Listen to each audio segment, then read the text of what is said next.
Então, olha só, o exercício está pedindo o quê? Para que a gente substitua essas cargas atuantes na viga por uma única força resultante em um momento atuante no ponto A. Então, primeiro, a gente vai retirar todas essas cargas e vai colocar uma única força que possa substituir essas três, aí a gente chama ela de resultante, a gente já aprendeu isso, e vou colocar essa força lá no ponto A. Então, para a gente poder determinar resultante, o que a gente vai fazer? A gente vai decompor as forças nos eixos cartesianos, porque aí eu vou ter apenas duas direções conhecidas, que é a direção horizontal e a direção vertical. Aqui, do jeito que está, fica complicado de eu verificar qual é a resultante entre essas três forças, porque eu tenho três direções diferentes, né? Eu tenho horizontal, tenho vertical, tenho inclinada. Então, vamos decompor essa força F2 nas suas duas componentes, no eixo x, F2x, no eixo y, F2y.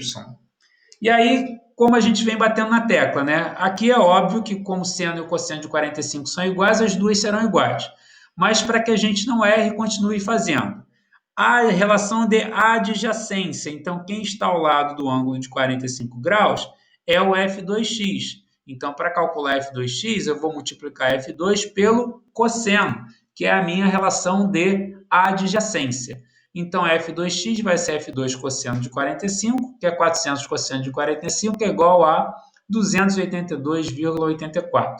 Se eu usei cosseno para F2x, para F2y eu vou usar o seno, mas que nesse caso tem o mesmo valor do cosseno, então as duas componentes serão iguais. O que a gente vai fazer agora? Vamos analisar as direções. Ó. Na direção horizontal, eu tenho a força F1 e a componente F2x. Todas as duas apontam da direita para a esquerda. Então, a resultante entre essas duas, basta que eu some as duas. Então, a resultante no eixo x vai ser F1x mais F2x, substituindo 100 mais 282,84, 382,84. Em Y, na vertical, eu tenho a força F3 e a força F2Y, a componente F2Y. Ambas apontam para baixo, então basta que eu some as duas. Ou seja, a minha resultante Y vai ser F2Y mais F3, que seria 282,84 mais 600, 882,84, né?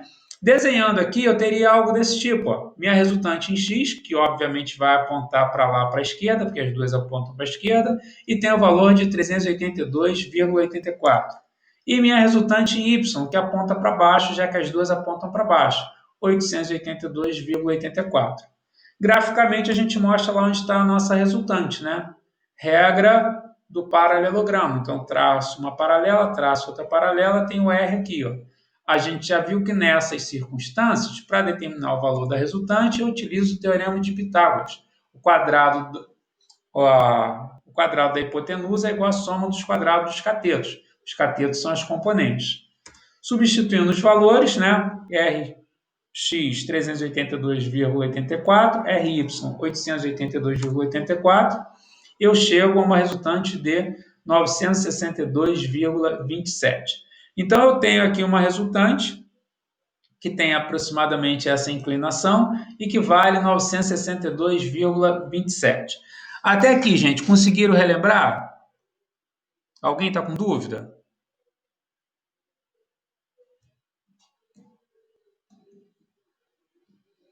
Vamos prosseguir para o momento, então. Então, olha só, eu já tenho o valor da resultante. Então, eu vou colocar essa resultante, que vale 962,27, aqui, ó, em cima do ponto A. Se eu substituir essa resultante e substituir essas três forças por essa resultante e colocar aqui no ponto A, ó, eu passo a ter um momento nulo, porque a força vai estar na direção do ponto. Então, a distância dela até o ponto vai ser igual a zero. Então, se eu quero colocar essa força, essa resultante aqui, eu preciso calcular um momento e representar um momento aqui no ponto A. Então, qual é agora o momento que essas forças aqui produzem em relação ao ponto A? É isso que a gente vai precisar analisar. Então, partindo do princípio que momento é igual a força vezes a distância, vamos analisar cada uma delas. Ó, se eu olhar F1, direção de F1 está aqui, ó. F1 passa pelo ponto A. Então, é aquela questão que a gente viu da questão anterior, do exercício anterior, é a mesma questão de empurrar a dobradiça, de empurrar a porta na dobradiça. Nada acontece, não produz momento, porque a distância dessa força até o ponto A é igual a zero. Então, essa vai ser descartada. Ao invés de eu usar F2, que vale 400 newtons, e aí vai ficar difícil determinar a distância, ó, porque eu teria que traçar aqui, ó, a direção da força de 400 e depois dar um jeito de calcular essa perpendicular. Como eu já decompus a força em F2x e F2y, eu vou usar as duas componentes. Vamos analisar a distância de cada uma delas. Ó. Se for F2y está aqui, ó, essa é a direção, a distância dela até o ponto A vale 0,8, perpendicular em relação ao ponto A. Se for F2x, a direção está aqui, ó, a distância é perpendicular em relação ao ponto A, vale 0,3. Então, vamos usar essas duas primeiro. Momento em relação ao ponto A.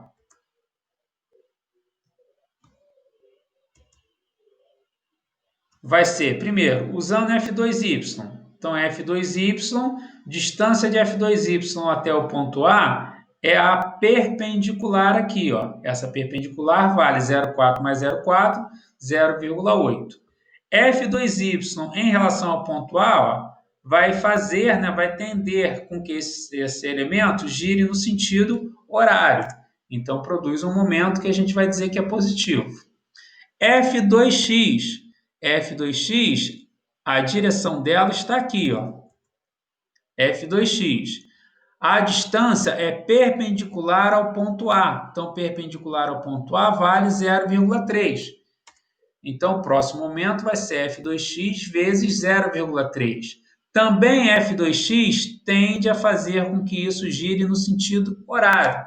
Então, também será positivo esse momento. E, por último, a força de 600 newtons, que tem essa direção aqui, essa direção vertical. A perpendicular dela até o ponto A está aqui, ó, que vale 0,4. Então, o momento produzido por essa força será 600 vezes 0,4. E também ela tende a fazer com que esse conjunto, que essa peça, né, gire no sentido horário. Então, todas as forças aqui colocadas, ou essa não produz momento, e essas daqui produzem todas no sentido horário. Substituindo agora os valores para a gente verificar o valor do momento, né? Quanto vai dar o momento. Então, no lugar de F2y, que está aqui 282,84, no lugar de F2x, que está aqui 282,84, nós teremos um momento aqui igual a 551,12 newtons vezes metro. É um momento que gira no sentido horário. Então, o que a gente faz quando a gente quer substituir todas essas forças aqui, colocando a resultante no ponto A? Como a resultante no ponto A não produz momento algum, porque ela está na direção do ponto, a gente representa esse momento lá no ponto A, na forma de uma seta em curva, uma seta giratória. É claro que ela não precisa ter esse estilo, tá? Essa foi a mais próxima que eu consegui para colocar aqui para vocês. Pode ser apenas uma linha aqui em curva com uma seta na ponta indicando para que sentido que está girando. Então, está girando no sentido horário. Então, quando eu pego e coloco a resultante aqui no ponto A, dizendo que ela vale 962,27, eu estou substituindo essas forças. Quando eu coloco a representação de momento, significa que eu estou aplicando um momento, né, em cima desse ponto A que vale 551,12 newtons vezes metro.